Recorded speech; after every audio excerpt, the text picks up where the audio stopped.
Do you mind? As a matter of fact, I doubt. Well, I do. Hattie Jacques is a true great of British comedy. Hattie Jacques just had a warmth. She had a golden spirit. She's vivacious. She's full of life. Really, really genuine as well. She delighted cinema audiences as a formidable matron in the Carry On films. Do you feel any fever or giddiness? Yes, I do feel a bit, huh? I meant Miss Locks. Even when she's playing battle axes, the warmth in her is kind of what shines through. While her partnership with Eric Sykes was one of the greatest double acts in British TV history. The comedy chemistry between Hattie and Eric is just extraordinarily good. But Hattie's life was full of surprises. She had a lot of strings to her bow. It's sort of hard to believe now, really, but she was a welder. And during the Blitz, she actually delivered a baby in a telephone box. Affairs of the heart led to a complex domestic situation, kept secret by all concerned. She famously had an affair with a much younger man. And so Hattie's home life seems to be in many ways very different to the kind of roles that she played on screen. Featuring rare footage, previously unseen family archive, and the inside track from those who knew her best. Hattie will be remembered as a national treasure because she was a total class act. This is the real story of Hattie Jacques. And now, ladies and gentlemen, your own Hattie Jacques. In a career spanning more than 35 years, Hattie Jacques was a comedy star, known for her warmth and her charisma. She's so loved by the public who didn't really know her only through her roles, but loved by people who did know her. She was a very welcoming, relaxing sort of person to be with, very comfortable to be with. She was lovely to have around. Somebody like her comes in and you just begin to feel all right about yourself. That's a gift, isn't it?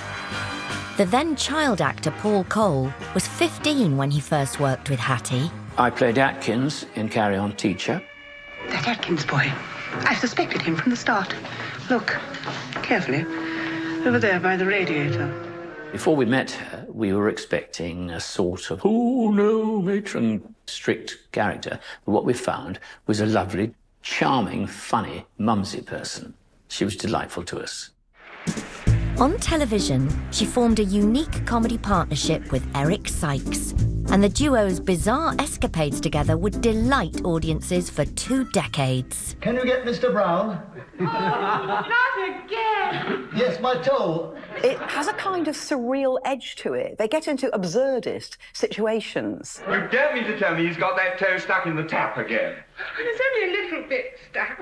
Eric Sykes, who was without a doubt a comic genius. He knew exactly what was going to work and what wasn't going to work in those scenarios. It took me 2 hours to get it out last week. Oh, well, it won't take you a minute now. You've got the hang of it. So working with Hattie, who was just a brilliant, consummate professional performer, was absolutely great. The point is, why did he want to put his toe up there in the first place? It doesn't get much fun now.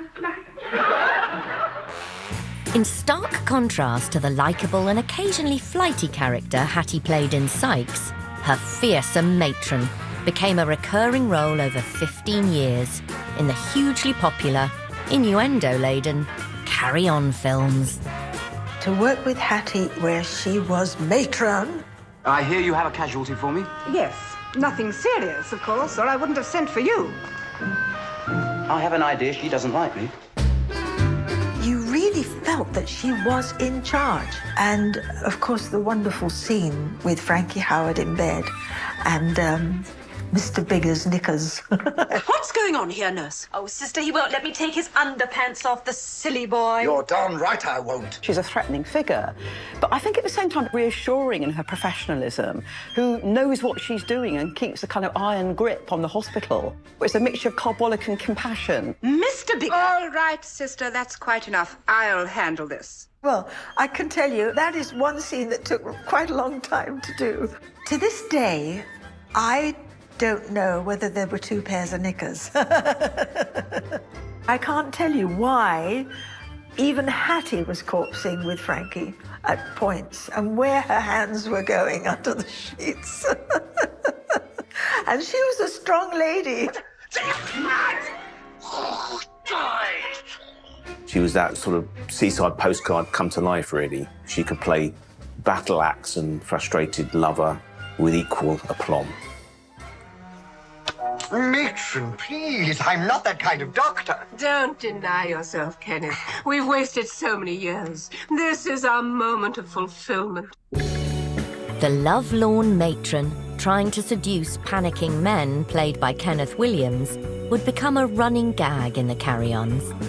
It's played for laughs, and it's funny and physical comedy, the idea of the large woman with the scrawny guy. All my life I've been like an unused clockwork toy. And then that night at the hostel you wound me up. Now you must start me. Oh, I couldn't. I might bust your spring. But I do think that there's a sadness about it, because she's human. She's a human with human needs, and no one appears to want to give her what she wants. Why, whenever I show any interest in a man, do they ignore it? Why? Haven't I got appeal? Yes, but here's a banana, and I don't even want that. It would be a constant throughout Hattie's career, going right back to her earliest days on radio, that scriptwriters would use her size to generate laughs, whatever the effect on her own, sometimes fragile self-esteem. I think I'll knit myself a sweater. Well, that should solve the unemployment problem in the wool industry. If you think back to the 1950s, when to be a larger size woman was nothing but to be the subject of ridicule. And I find it hard to imagine how she must have felt. It was a constant problem to her, and something that she really suffered, both personally and professionally. Those who knew Hattie well believed that her size led to her typecasting, which restricted her career. I'm sure there were parts that she could have played and would have loved to have been involved with. But maybe producers, directors weren't brave enough because they could just see Hattie being a big girl. If you're fat, you're funny. It's as simple as that. Nobody ever dreams of casting you as just an ordinary person. Off camera, away from repressed characters like Matron, Hattie's home life was rooted in good fun, plentiful food and drink, and a bohemian atmosphere, as recalled by her only surviving close relative and a holder of family archive, her nephew, John Paul Jacques. It was a very lovely scene. There was a softness in her voice, normally accompanied by a chain-smoked cigarette, a very husky voice. Yes, darling. No, darling. Let me fill you up, darling. The candelabra, the Piet door, so we could be dated by the wine. Oh, there's a lot of humour around. Humour and smoke. But behind the laughter, life wasn't so straightforward. Hattie Jacques was a beautiful lady who wasn't always happy within herself. And one source of sadness that Hattie largely kept private was a tragic event in her early childhood that would affect her for the rest of her life. I think that's quite a key element, that she was always trying to find the father figure.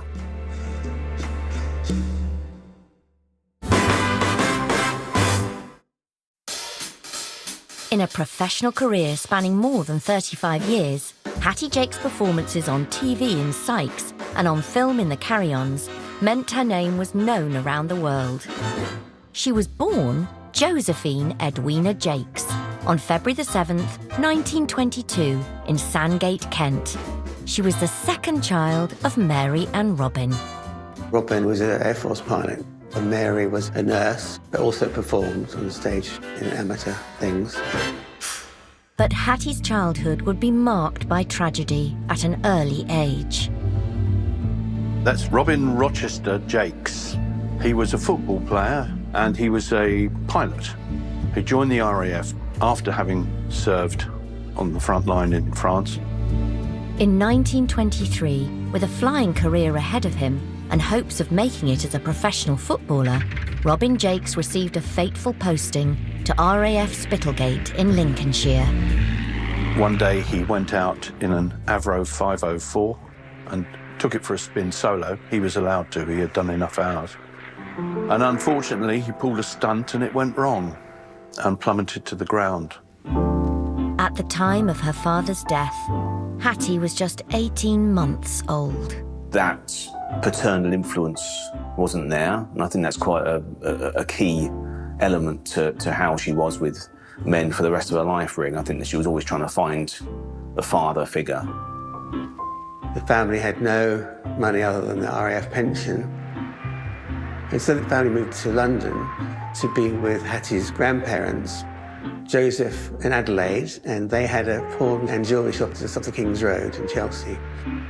And she loved living there. She loved the bohemian lifestyle of King's Road.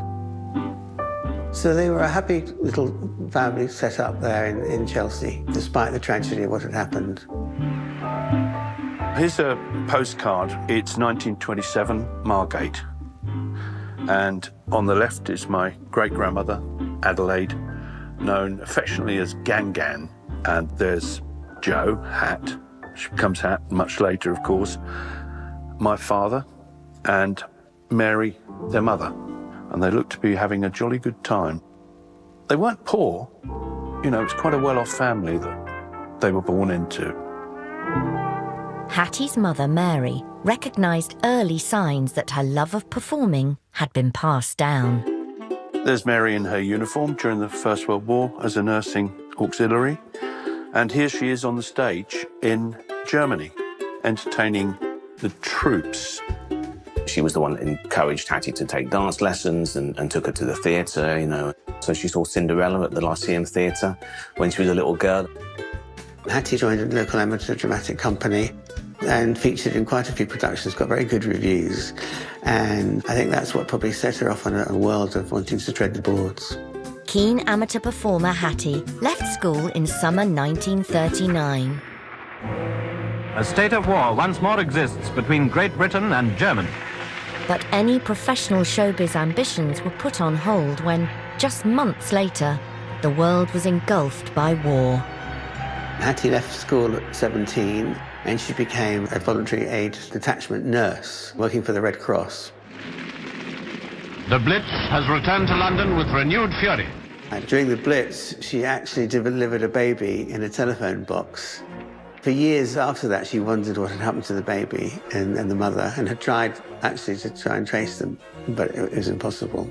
Hattie's wartime stint as a nurse was cut short by a surprising career change. Then Hattie became a welder in a factory in Holloway, North London, making tanks and pontoon bridges. And what has been the biggest new factor in these years of war effort? Why, women's party. And she really quite enjoyed it. It was hard work, hot work. The thing is with Hattie, she had a lot of strings to her bow, and she was a welder in a past life. All the men were abroad fighting, so Hattie was one of the ones that sort of, you know, took up her torch and started doing the welding. Hattie's time spent with her fiery torch would prove unexpectedly useful in her acting career in a controversial 1950s film about industrial relations.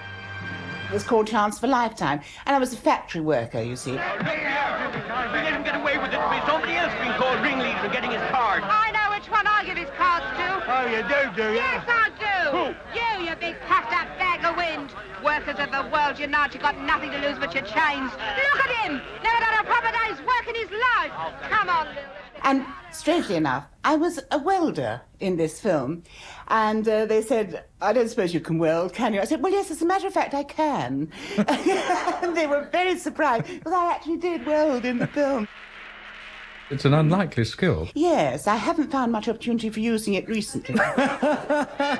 It was during her wartime welding career that Hattie embarked on a whirlwind romance with an older man. One that saw her dreaming of an exotic future abroad after the war. But it would end in betrayal and crushing disappointment. The truth about what really happened remained hidden for more than 6 decades, until the unexpected discovery of Hattie's wartime diaries. When I was commissioned to write Hattie's biography, Her son, Robin Le Measurer, who was a guitarist, lived in Los Angeles, and I went out to see him. And he took me into his garage and opened up a big trunk. Amongst this treasure trove of information was her diary and letters from an American soldier, Major Charles Kearney. And they had this very passionate love affair, which lasted a couple of years. And the plan for Hattie was that they were going to go back to the States, going to get married and maybe have a family. But Charles Kearney was married with a child. And when he went back to the States, that was the end of the affair.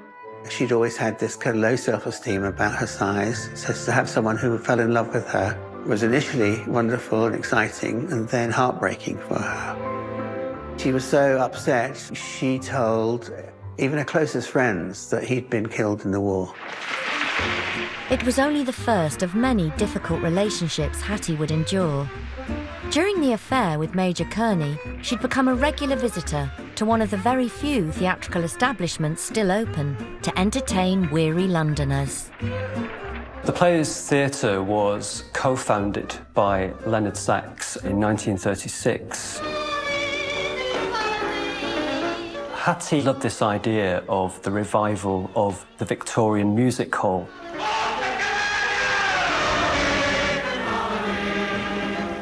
So in the summer of 1944, at the age of 22, Hattie gave her very first audition with Leonard Sachs. That was the Thursday afternoon. The following Monday night, Hattie was on the bill at the Players Theatre. Leonard Sachs would recall the audition 2 decades later, during Hattie's appearance on the long-running feel-good biography show, This Is Your Life.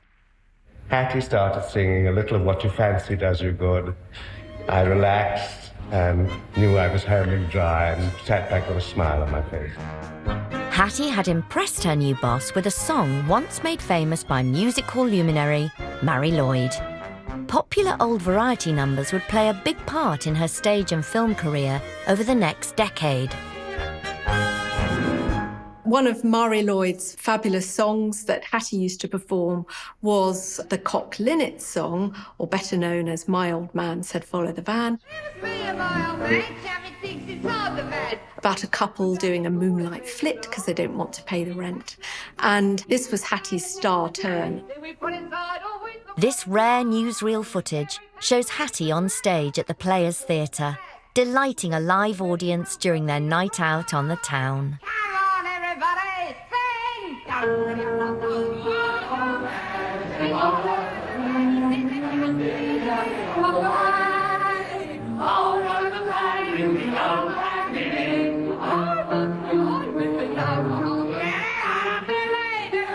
She knew exactly how to get the audience eating out of the palm of her hand.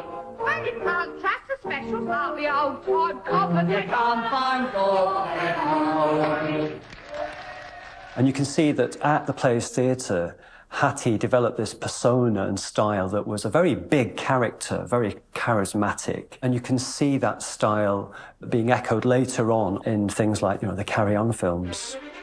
It was during her days at the Players Theatre that a global hit movie would inspire her stage name after its star, Hattie McDaniel. Hattie Jacques was performing in blackface stage makeup, a practice common at the time, but unacceptable now. There's a lovely black actress in Gone with the Wind called Hattie McDaniel. And at the time when that was first on, I was first starting at the Players Theatre in London, singing old-time music halls numbers. And I was singing a number called Oh, Oh, Antonio with the black makeup. And somebody said to me, "You look exactly like Hattie McDaniels." Hattie McDaniels is a bit large too, you see. And that was it. I was called Hattie from then on. Because of the way she talked about this, feels like I was in black makeup.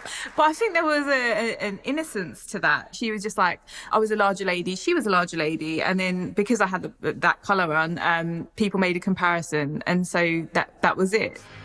And now, ladies and gentlemen, that queen of the Players Theatre, your own Hattie Jacques. Hattie had gained a new name and a new career. And after the trauma with Major Kearney, she was about to find love once again. This time with another future comedy great.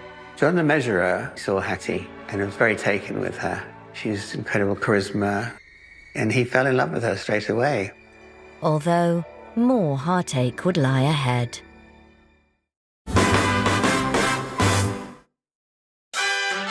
By the end of World War II, Hattie Jacques' reputation as a stage performer was growing.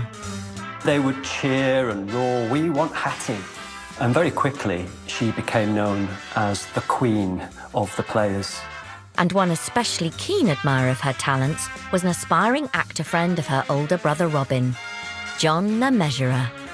Robin and his good chum, John Le Mesurier. Robin's son, John Paul Jacques, has treasured photos of the pair as young men. This is taken in 1947, and they were great buddies. They enjoyed jazz together. John Le Mesurier was a good jobbing actor, making a living, but he wasn't a star by any means at all. So he would go along to the players and see the latest show, and he met Hattie Jacques there. Decades later, John Le Mesurier would be hailed as a British comedy great in the timeless and much-loved wartime sitcom Dad's Army. As the urbane and suave Sergeant Arthur Wilson, he stole the show. What do you think of this? Oh, it's awful. No, it's awfully good. Awfully good. Oh, dear. Oh, dear.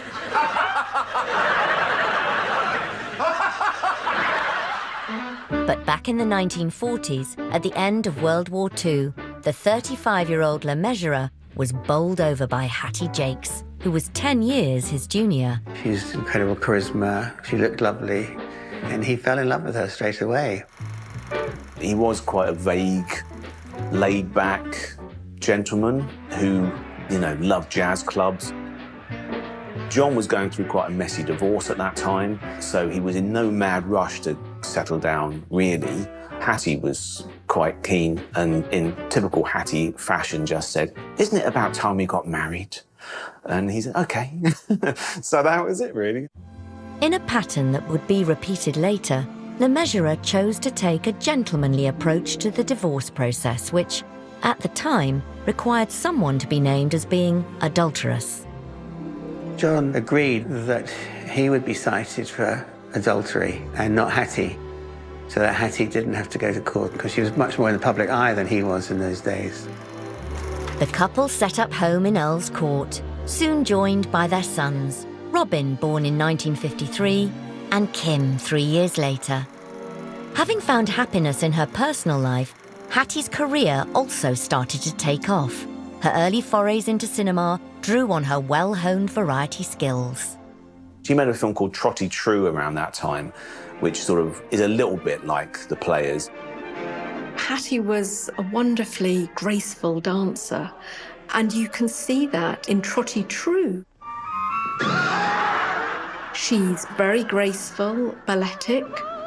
Hattie does some routines with Bill Owen, who was also a fellow player performer. So the energy of those players' days are preserved in Trotty True. This isn't musical, this is a George Edwards musical comedy. It's classy stuff. Oh, who wants classy stuff when the pit and the gallery want to sing? The boy I love is out in the gallery. Yes, he is, Daisy Delaware. There's a wonderful scene where a very young Christopher Lee does the most amazing monocle pop. See you later, Bongo. He's a sort of stage door Johnny character, lurking, looking for a chorus girl, and Hattie walks past. She was a beautiful young woman, and that's a wonderful scene. Hattie's roots in music hall would prove useful again in 1952 in one of her stranger movie ventures. A vampire. It must mean you. There's a film called Mother Riley Meets the Vampire. What does he do with his victims? He drinks their blood. Arthur Lucan, who was a sort of drag comedian playing an old washerwoman character called Old Mother Riley. Haven't you been following it in the papers? This is the 5th victim, this is. It could be any of us next. Any of us? And the vampire was Hollywood royalty Bela Lugosi. There's a sequence right at the start where Arthur Lucan as Mother Riley in full washerwoman drag and Hattie Jacques, and they're doing this sort of song and dance at the back, you know. I lift up my finger and I say... Tweet, tweet, shush, shush, now, now, come, come. Just musical nonsense. But it's absolutely delightful. And you can see on Hattie's face, she's having the best time in her life doing this stupid little musical routine. Despite these early film appearances, in the late 1940s, Hattie really made her mark on the airwaves. Radio at that time was huge. It was the early days of TV, so it couldn't really compete with radio, which had been around much longer. So if you were on a radio show, a hit radio show, that was massive. Itmar has indeed for years been a must for every listener. It's the boss! Hello, boys! Hello! Itmar was the biggest radio show in the country. It stood for It's That Man Again, which was a huge success during the war. Don't forget the diver, sir. Don't forget the diver. Hello, it's you, is it? The star was a guy called Tommy Hanley. Would you like a diary with nice coloured plates in? Are there enough pages to put all my dates in? Oh, yes, it's got postal and telegraph rates in. I have one. Good morning. Nice day. Hattie was asked to audition for Itmar after a writer from the show saw her at the Players Theatre. Soon, millions were tuning in to hear her vocal talents. Hello? Hello. Can I speak to Mr. Handley? You cannot. He's not at home. Who are you, may I ask? Even in these early days on radio, a pattern started to emerge in the material Hattie was asked to perform. Her size was often the butt of the joke. I'm having an eating competition in my bedroom tonight. Oh, what are you doing about food? Oh, you're bringing that? What? On It's That Man Again, one of the characters she played was Sophie Tuckshop. There was a very famous jazz singer at the time called Sophie Tucker, who was quite a large lady too, so the gag was Sophie Tuckshop, which Hattie played. Hattie was already at risk of being typecast in her 20s. Despite the effect it may have had on her self-esteem, her gleeful depiction of this overindulgent schoolgirl soon became one of Itmar's most eagerly awaited moments. Sardines and condensed milk and cream buns and pilchards and ginger beer and cocoa and donuts and sausages. Well, what are the others having? Audiences at home listening on the radio couldn't see how big she was. Yet she played characters who you would imagine were physically imposing. For many, the unquestioned highlight of Hattie's 1950s radio career was her part in the groundbreaking sitcom Hancock's Half Hour. She was cast as the lazy, incompetent, and greedy housekeeper, Griselda Pugh. Piece of bread pudding, Vicar. Oh, no, thank you. Thank you so much. Well, would you mind if I had your portion early? Yes, all right. Go on. Get it down, you. Oh, dear, oh, dear. There'll be none left for tomorrow. Right gannet she is. These radio classics were written by Alan Simpson and Ray Galton, but references to Hattie's weight mean that some of the material hasn't aged well. Galton and Simpson were just wonderful writers, but they were of their time, you know. I'm sorry about this, Vicar. She's a bit of a handful, as you can see. Being fat and having the mickey taken out of you was acceptable then. That was the thing. I wish I hadn't got up now. Your dinner wasn't worth getting up for, I'll tell you that for a start. Well, I don't know. I ate all mine. That is neither here nor there. You also ate Bill's and Sid's and mine. There's often a connection made between her incompetence as a secretary and her unmarriageability. I thought my mother was a bad cook, but at least her gravy used to move about.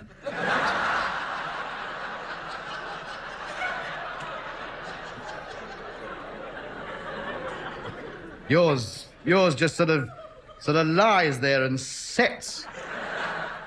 But also what this is linked to is her weight. That's the goodness in it. That's the half a pound of flour you put in it.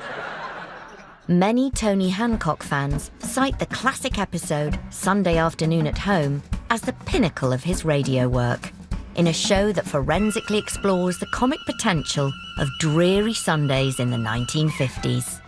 Ah, dear, oh dear. Ah, dear me.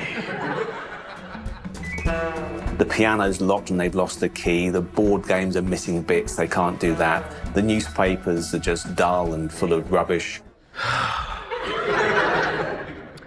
Stone me, what a life.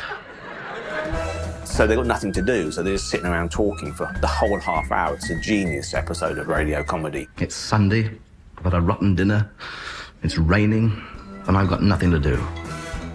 But even this classic comedy saw its writers unable to resist a joke based on Hattie's weight. There's a bit where Hattie said, in a sing-song voice, well, there's plenty of odd jobs to do about the house. There's plenty of odd jobs you can do around the house. Oh, shut up. It's a day of rest. I'm not mending your bed again. It's really hurtful and undermining and cutting about her size that she breaks her bed, but it's a big laugh. When it comes to fat jokes, it is a bit like, there is a line, I think. I don't want to live in a world where there's no fat jokes because they are funny, but there's a limit. And also it would be great if she was able to kind of give back a little bit and punch back. And I think the problem is when you're an actress as opposed to comedian maybe, is that you kind of just have to follow the script. When I interviewed Ray Galton and Alan Simpson, they really felt guilty that they'd done quite a few jokes about her size. And they remembered that at the end of one of the series, they were talking amongst themselves in the cast about what they were going to do, who was going on holiday where. And Hattie had been very quiet. And they said to her, what are you doing, Hattie? And she said, I'm having a baby next week. And no one had noticed because of her size. And that really hurt her. I think there was an underlying feeling within her that she would have liked to have been slim. People were rude to her in her personal life about her weight, and she really found it hateful. So, of course, when it continued into her professional life, it was very hurtful for her. In 1956, when she joined Hancock's Half Hour, she was a young actress. You take the roles given. It's a very precarious living to be an actor, so you don't question too much what you're given to say. You just learn the lines and say it, or radio, read the lines. She was the butt of many jokes, but she took it all so graciously and she showed no sign at all of being upset. 1958 would be a huge year both for Hattie and British cinema at Pinewood Studios, with the birth of a movie institution. Action. Carry On Sergeant had been intended as a low-budget one-off, but its unexpected success saw it become the first of more than 30 riotous films in a hugely popular series.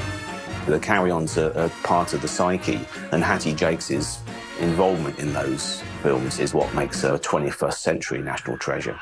Oh! What's the matter? Why didn't you warn me? Corporal! What's the matter with this man? Hattie Jacques was central to the fun from the start, and on typically feisty form. Doctor, I can feel a definite thump. Regularly, a boom, boom, boom. Boom, boom, boom. That's it. Yes. Strong, that's your heart beating, normally. The follow-up to Carry On Sergeant would see the first appearance of what would become Hattie's signature role. Her physical appearance was once again central to the director's interpretation of the part. Good morning, matron. Good morning, sister. If someone asks, what do you think of Hattie Jacques, the answer will normally involve the word matron. Good morning, Mr. Hinton. Mr. Hinton, tea. Beg pardon. You're all right. She's the matron who rules with a grip of iron, and she terrifies the younger doctors and the nurses. Morning, mate. Morning, Doctor. One of the ways in which Carry On films signal to us that there's something comic happening is through music. And when matron approaches down the corridor, we hear a comedic instrument such as a trombone. And we know, oh my God, matron's on the warpath. And the music tells us that. I'm so sorry. Sister, this ward is the slackest in the hospital and the untidiest. When it came to the film's most notorious and talked about moment, Hattie was in the thick of the action. The daffodil scene in Carry On Nurse Wilfred Hyde-White has played a patient who has been a bit of a nightmare throughout the whole movie, a very awkward patient. There's a big annoying lump in my bed. There is. There is. And so the nurses get their revenge on him. We have to carry out just one final test. Right. It'll only take a few minutes. That's all right. By suggesting they're going to take his temperature, using a rectal thermometer. Actually, they use a daffodil. Come in. Colonel. And then Hattie Jacques, as matron, comes in and discovers this. And it's a pretty bold joke, actually, for the late 50s. Whatever's going on? Come, matron. Surely you've seen a temperature taken like this before? What I like about it is that obviously matron is, she's quite posh and stern, as she often was. But she does laugh at the end. Yes, Colonel, many times. But never with a daffodil. And that's a real moment where you warm to her. Hattie Jacques was one of those performers that couldn't quite conceal how nice she was. There's always a little bit of sparkle comes through somehow. There's always a bit of Hattie comes through. Hattie Jacques ended the 1950s at the top of her game, as a star of film and radio, and happily married with 2 loving sons. But the new decade brought a chance meeting that would change her life forever. She immediately fell for him. She was very much in love. She lost weight. Some of Hattie's friends were very suspicious of him.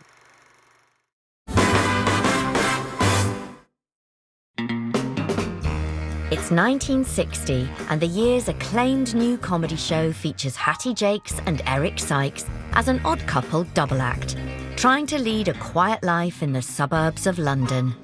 They're living in Sebastopol Terrace, a classic sort of London suburb, and they're leading very ordinary, rather boring lives. Look at that. You and me as children. Look at those pigtails. Yeah. And look at mine. And then ridiculous things happen to them. It's just that my brother and I are handcuffed together, you see, and I put the key in the boiler. Prolific writer and performer Eric Sykes had first seen Hattie at the Players Theatre in the 1940s. Their on-screen partnership as hapless siblings Eric and Hattie Sykes entranced audiences from the start.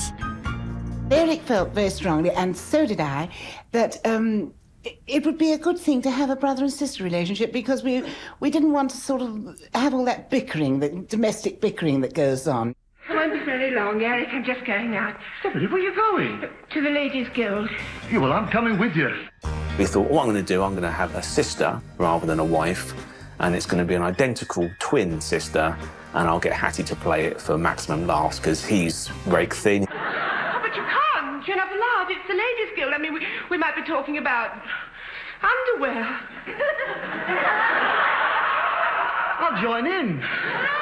That's a great joke, isn't it, on Sykes, that Hattie Jacques and Eric Sykes were identical twins. I mean, that's a brilliant physical gag that is sort of not offensive. It's not being horrible about her size. There's a brilliant episode where they're handcuffed together. I'll tell you what we'll do. Now, let's pretend we're one person, right? We just got one pair of hands. Go on. Right, come on now. There we are. Good. There's a bit where she's reaching for food and, there's room for a fat joke and he doesn't go for it. I don't want you going over there. Okay, now, can we get going now? And there's a bit where when she reaches across and he goes, boom, face into the food. I mustn't grumble, I did get a bit. It's just lovely, sort of childlike comedy. As her fame grew, Hattie found herself more in demand both on-screen and off. Hattie did lots of charity work, so she needed a driver. One day the usual driver didn't turn up. Instead, there was this rather dashing, good-looking East End chap called John Schofield. And she immediately fell for him. And they started on a big affair. Some of Hattie's friends were very suspicious of him, but Hattie wouldn't hear of it. She was very much in love. She lost weight. At the time, she was still married to John the Measurer, and he remained in the marital home, despite Hattie inviting her new lover Schofield to move in. This unusual layer of complexity to Hattie that I certainly hadn't thought of and didn't know about. At the time, this highly unusual arrangement was unknown to the public. Hattie's home life seems to be in many ways very different to the kind of roles that she played on screen. The image of the matron figure who combines carbolic with compassion, but is ultimately always thwarted in love, is completely unlike Hattie's real life. Up-and-coming musician Nick Lowe, who would later land numerous hits in the 70s, was a witness to Hattie and John Schofield's domestic setup. I joined my first professional group when I was still 18. They were called Kippington Lodge. We needed an agent. We answered an ad in the back of the Melody Maker and met John Schofield. He one day invited us round to Eardley Crescent, and I don't think he'd even told us that he was Hattie's boyfriend. We walked into the house and saw her there. We were very starstruck when we met Hattie. She was certainly the most famous person I'd ever met up to that time, and in a funny way, still is. On one occasion we were there, John Le Mesurier came on the TV, and Hattie and John Schofield started sort of making fun of him. It wasn't really unkind, you know, more in the realm of, oh, blimey, here he is, he's on again. You know, he's never off it. But I remember being slightly disappointed because I was such a fan of John Le Mesurier as well. It was during this complicated period that Hattie received an ill-timed surprise. Hello, Eric. Hello, Hattie. How are you? Let's have some lights, please, may we? She's just coming out of rehearsal with Eric Sykes at the BBC. Hattie Jacques, this is your life. You're kidding, of course. I'm not kidding, of course. Eamon Andrews ambushed her with his big red book for an infamous episode of This Is Your Life. You can almost see it in her face, oh, I don't want to do this. In that same year, on November the 10th, 1950, to be precise, you married well-known actor John Le Mesurier. You can watch it now, the recording, and it's obviously very, very awkward. I am eternally grateful to the way she runs the home, looks after the children, looks after me. The home comes first, really, I think I'm right in saying. It's pretty obvious that it was a very, very difficult evening for them. To do all these things is very difficult and a jolly neat trick. Thank you, John Le Mesurier. He kept up the pretense of a happy marriage because I think he wanted to help her out.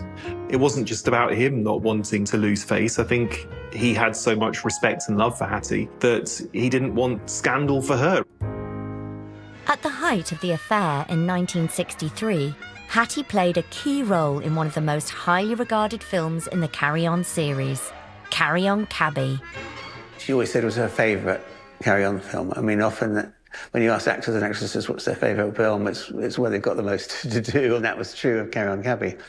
But it was a nice, more empathetic part. Ironically for Hattie, in a departure from the typical knockabout carry-on storyline, the plot centred on a troubled marriage. In it, she's married to Sid James. He's a workaholic. He can't stop running his cab company. He takes every opportunity to take a cab out rather than taking her out. Charlie, you've forgotten what today is? Today? No, sweetheart, of course I haven't forgotten what today is. I mean, how can I forget what today is? Oh, blimey, it's our anniversary. And she takes matters into her own hands. She decides, right, that's it. I'm going to show him. And she sets up a rival cab company, Glam Cabs, and recruits nubile young women who are wearing these kind of sexy short-skirted uniforms and boots. I want you to get out there and grab all the business from under their smug male noses. She's not a battle axe in a straightforward sense, although she is a very kind of assertive woman. Just get the fares in your cabs. In the back of the cab, dear, with you in the front. That's a marvellous role for Hattie, in charge, sorting the world out, putting it to rights. The men haven't got your advantages, dear. Just flash your headlamps at them. And what's so interesting is that she gives up Glam Cabs when he comes back to her, having seen the error of his ways, and they settle for having a baby, settling down together. It's not unusual for someone in her condition to faint, you know. In her condition. In her condition. So it's a nice monogamous heterosexual ending, very much which chiming with the values of the period. But it's a role which is rather different to matron, and she's a very kind of sympathetic figure in it as well. Yeah, I can just see it there, written up on the old board. Marvellous. Charles Hawkins and Son. Cabs for... Yeah, perhaps you're right. On screen with Sid James, it all ended happily for Hattie. But 1965 also saw her and John Le Mesurier divorce after more than 15 years of marriage. The following year, while her romance with John Schofield was in full swing, she flew to Italy to shoot a comedy with Peter Sellers. The role let her demonstrate her talent for accents, up to that point largely untapped. To further identify myself, my full name is Juan Bautista Maravillo Milagro Quixote del Castillo y Sales. I am a retired matador. A kiddie, Frida, if ever I saw one. I think my favourite role was in a film called The Bobo with Peter Sellers, where she played a Spanish housekeeper. It was a bit more varied, and it was a very funny film. What do you think?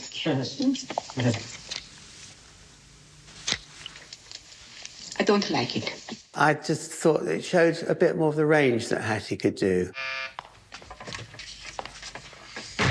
The movie was a professional success, but during the shoot, Hattie received a shattering personal blow. When Hattie was filming The Bobo in Italy, Schofield came out to see her and said that it was over, and that was the end of their relationship. And she was heartbroken. Schofield is said to have told Hattie that he was leaving her after falling for an English heiress. Her closest friends, Barbara Windsor and Jane Sims particularly, said that she was never quite the same. She'd lost her joie de vivre, her sparkle. She just never recovered from this heartbreak. But then she threw herself into the work, you know, and really relying on those close friends like Eric Sykes and Kenneth Williams to sort of drag her through it. The public were unaware of Hattie's private heartbreak, but soon after the split, she was serving up laughs again, with a return to the role of matron in Carry On Doctor. Once again, she was in hot pursuit of Kenneth Williams. I mean, you don't understand. I mean, this sort of thing could ruin my training program. Oh, forget about that, Kenny. I can't forget it. It's my duty to keep myself fit and strong. She suddenly reveals her secret burning love in a negligee and with champagne, and, she let her hair down. Kiss me, Kenneth. Send me. You don't know what agony it's been. Yearning for you, yearning to give you my all. That scene is wonderful. This powerhouse of a woman, and she is not going to let him off. She is not going to let him go. But I don't want your all. I don't even want a little bit. I will not be put off. Not after all I've done for you. The way she works that scene, physically, and that wonderful face of hers, but also those large, beautiful bosoms that she had. She was a very, very clever actress. Very clever. What's so interesting is because matron is an authoritative figure, it's not uncommon for matron to be punished in some way in the films. And it's usually in the form of slapstick. It's obviously bodily punishment. Mavis? Yes? Get this old battleship out of here. Battleship? And so when she is punished and humiliated, we as the audience are invited to see that it's somehow just, that it's deserved in some way. Lukewarm water, lovely rough flannels. Oh, you're going to love this, matron. That, uppity women should get some kind of punishment, and she does. No! Are you ready to tell, matron? No, never! Right. Here we go. Hattie had grown a reputation, especially in the Carry On films, as a great team player. The whole cast revolved around her and everybody loved her. But after the heartache she suffered in her private life, Hattie started the new decade with a question.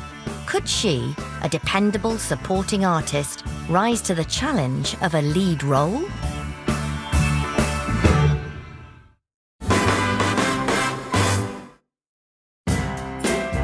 By the late 1960s, Hattie Jacques' appearances in the Carry On films had made her a firm favourite, with co-stars and cinema-goers alike. She was at the heart and soul of the Carry On films. She was absolutely right at the centre of the movies, both on the screen but also off screen as well. We've all sort of grown up together in the business. We're all good chums. And there's no sort of rivalry or anything at all. It's like belonging to a club. She was like a mother hen. Everyone went to her for advice. I remember people like Jim Dale telling me that just to see Hattie Jacques and Joan Sims sat there, you know, almost like knitters at the guillotine, gossiping and joking and sort of inviting friends over to have a natter and all that. It was just fun. And so it comes across on screen. And it was the same story at home, in Eardley Crescent, Earl's Court, where Hattie was a legendary party host. Her home was open every Sunday to every actor that needed a meal. She was a jolly good cook, and open door and a Sunday roast or whatever. Christmases were just candy on a stick. She'd be there in flowing dresses with a fag on. There'd be 3 ovens cooking turkeys and a host of guests, family and friends from Carry On films like Kenneth Williams and Joan Sims and Barbara and so. This is Christmas at Eardley Crescent. I think this is late 60s, early 70s. Darling Joni Sims, who was one of Hat's best chums. I'm very glad I've got this photograph because it does remind me exactly what they were like. The table was groaning under the weight of ashtrays and booze and turkey and sausages, and everything was there. Hattie was well known for her willingness to let her fellow Carry On cast members take centre stage. She was content not to be a star. She was very happy to be part of an ensemble. They all got on, and if you were part of that Carry On team, making 2.5 films a year, you know, that never comes along, really, to have that guarantee of work. As the 1970s began, and after more than 25 years in the business, Hattie finally landed a lead role, revisiting her best-known character, Matron. She delighted cinema-goers once again, and renewed her on-screen partnership with fellow Carry On legend Kenneth Williams. Matron, it's me. May I come in? Carry On Matron was the 23rd release in the much-loved series. In Carry On Matron, she was the main matron. She was chief matron. I was the assistant matron. So I was like her sidekick and used to wander around with Hattie. And she was wonderful. And we would spend the whole film delivering babies and interviewing pregnant mothers and calming people down. All right, sister, take her down to delivery. Yes, please. But let me finish it first. Set in a maternity hospital, and she's a matron. And she's trying to protect her student nurses from Dr. Prod. Good morning, Doctor. Morning, good to close off. I'll be with you in a minute. I don't think that'll be necessary. Thank you, Doctor. Who's the Terry Scott character who goes around sexually harassing all the student nurses. I'm expecting some more student nurses today. Oh, really? I would like to point out that they are in this hospital to further their education. She's incredibly protective, and I often show a clip of her performance to film students to explain how this is a film right in the early 70s when people joked about sexual harassment. Don't you worry, matron. I shall do everything I possibly can with them. That's just what I wish to avoid. Even when you're in a film which you think would have dated badly, it says something unexpectedly feminist.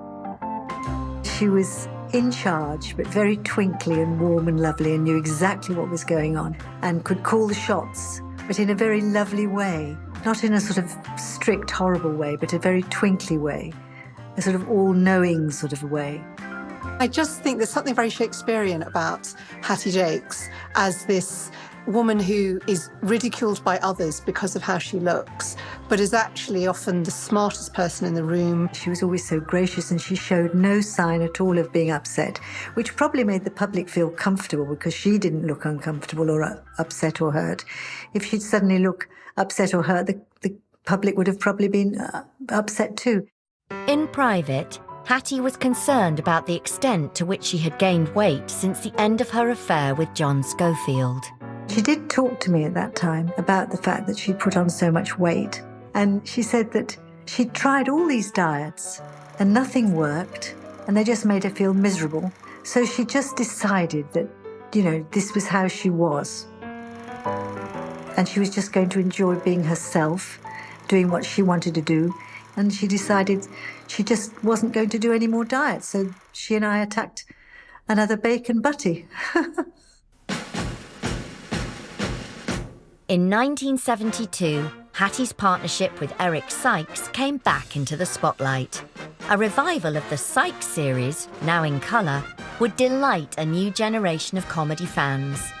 Most were unaware that Eric's hearing had deteriorated to the extent that he was now profoundly deaf. You know that 1 3 down 5 letters, brother and sister born at the same time? That was twins. I put that in. No, you put twits. The new series recreated popular black and white episodes from the 1960s. Oh, thank you. Cleverly updated for the new decade by the ingenious comedy brain of Eric Sykes. On behalf of Driver Sykes and his crew, I'd like to welcome you aboard Route Master 266. There will be no smoking on the lower decks. No, he doesn't like any sort of really aggressive comedy or, suggestive. And he thinks, there's room for all that. Okay, if people like it, fine. There's something for them, I'm sure. But there are a lot of people who don't like it, and that's what Eric writes, The weather is fine in Cricklewood. Thank you very much for travelling with us, and we hope we have the pleasure of your company again. It doesn't have to be rude or aggressive or any of those things to be funny. Bonjour, monsieur et madame. They'd been together on screen for more than a decade, but the laughs were as big as ever. The thing about Hattie was that she had the most amazing sense of timing, and he would not have got the laughs he had if she hadn't fed him so well. What did you do that for? Pardon? What did you do that for? It was looking at me. It appeared that Eric and Hattie's comedy partnership was stronger than ever, but that was about to change when misunderstandings and resentments soured what had been an unshakable working relationship. There was tension. There were awkward moments, there's no denying it.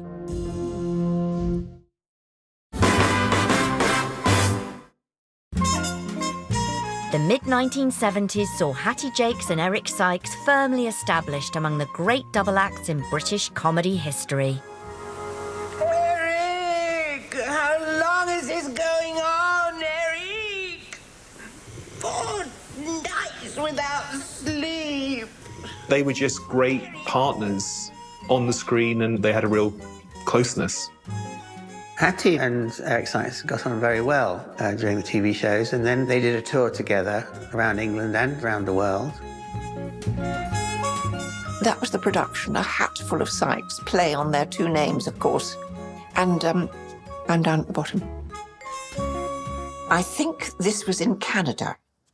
And you could see that that's Hattie there, and Eric, and Derek Guyler, and that's me. And you could see that it was a very happy production. But during the tour's 2-year run, conflict grew between the show's 2 stars. The tour did go on a long time, and there was tension. But you see, Eric was profoundly deaf.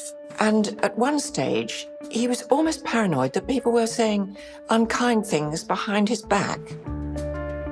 It was in his mind. It was not happening.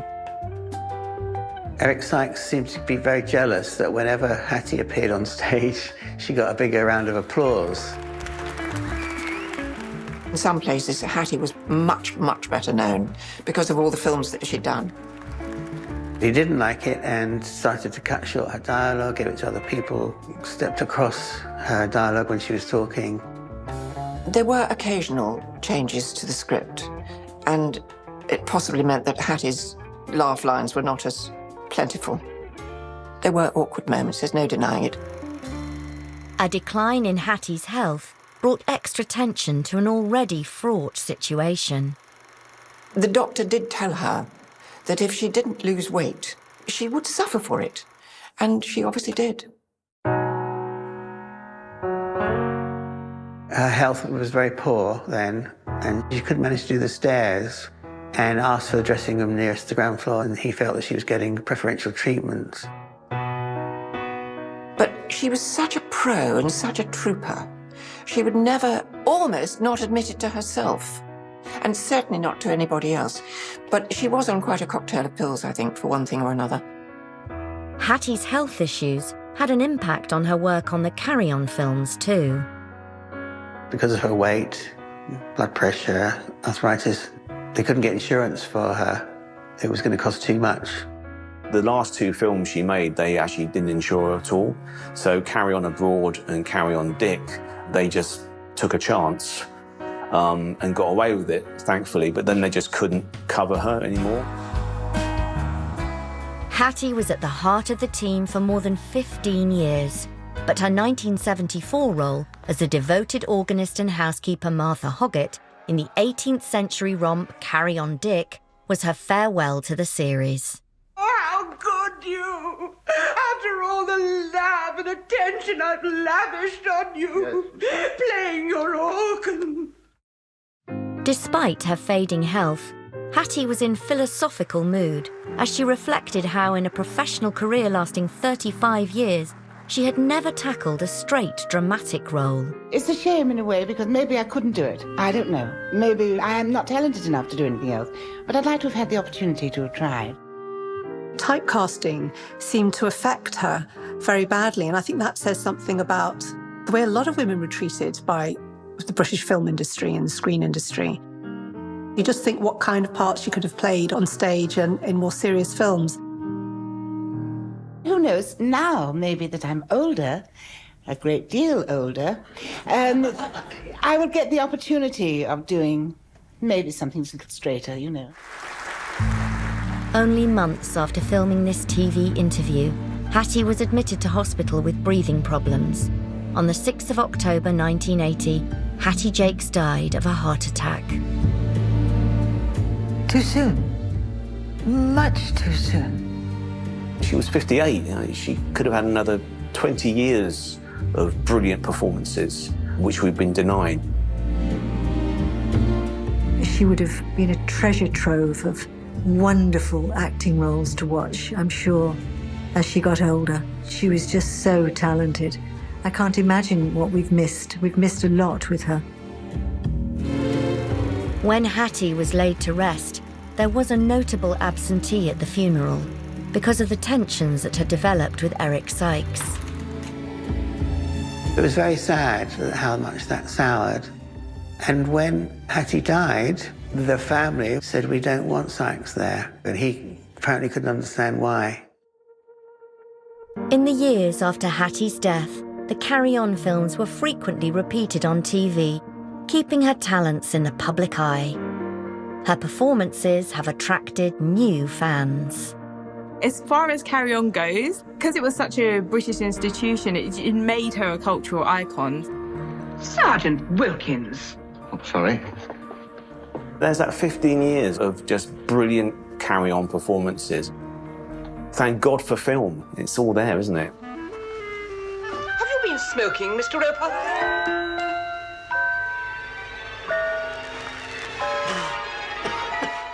And Hattie Jacques just fits it, you know, like a dovetailed join. She's just, you know, she's Carry On Hattie. And one role in particular has transcended those movies. Perhaps one of the most extraordinary things about her, she's come to represent matron, not just as a kind of comedic figure, but also as a kind of symbol of a National Health Service. This idea that Hattie somehow comes to be the nation's matron was something I'm sure she never anticipated. But I think reflecting back on it, it is in many ways a worthy legacy. More than 40 years after her untimely death, and despite the heartache and disappointment that often marked her life, Hattie Jacques' status as one of the all-time comedy greats is assured. The old cliche about they don't make them like that anymore. Never was it more true.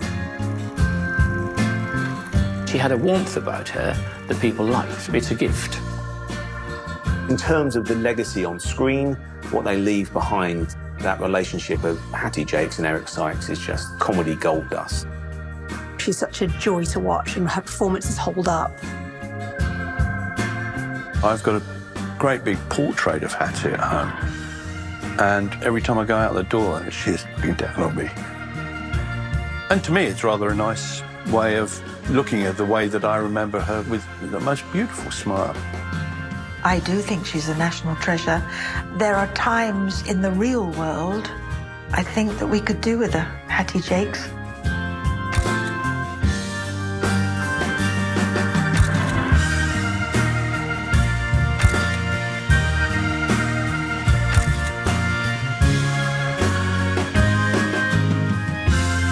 He was billed as our answer to Marilyn Monroe, but who was the real Diana Dawes? Britain's blonde bombshell reveals all next Saturday at 9. Coming up, a battle of Welsh dragons with the British lightweight title up for grabs. Gavin Gwynne takes on Craig Woodruff in the Big Fight Live next.